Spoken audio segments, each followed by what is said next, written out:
Secretary-General Antonio Guterres urged the United States on Thursday to rethink its decision to pull out of the world's top human rights body, calling it a key tool in efforts to combat abuse.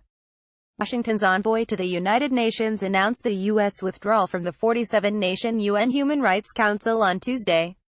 Nikki Haley accused the Geneva-based Council of chronic bias against Israel, and cited the membership of countries with poor human rights records such as China, Cuba, Venezuela and Congo.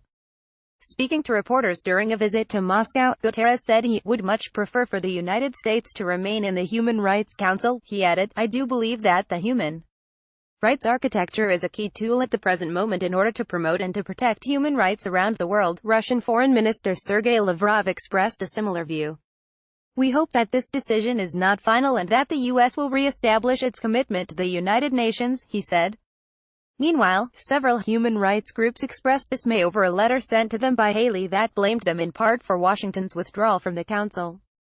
Haley's letter, dated Wednesday, was sent to several groups which recently expressed concern about U.S. proposals for a reform of the Council. In her letter, she accused the groups of trying to undermine U.S. attempts to improve the body, and of siding with Russia and China. "You should know that your efforts to block negotiations and thwart reform were a contributing factor in the U.S. decision to withdraw from the Council," Haley said.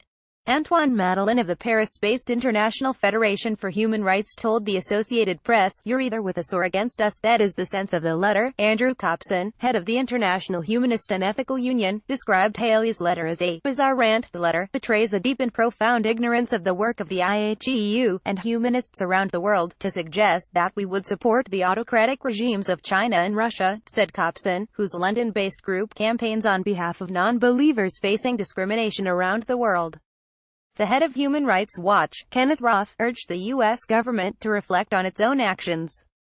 As the Trump administration mistreats immigrants at its southern border, it seems to be walking away from the international system to defend human rights, he said in a statement. Roth said the reforms proposed by the U.S. risked undermining the Human Rights Council's ability to function effectively, and rights groups had felt the need to warn the U.S. and other governments about it.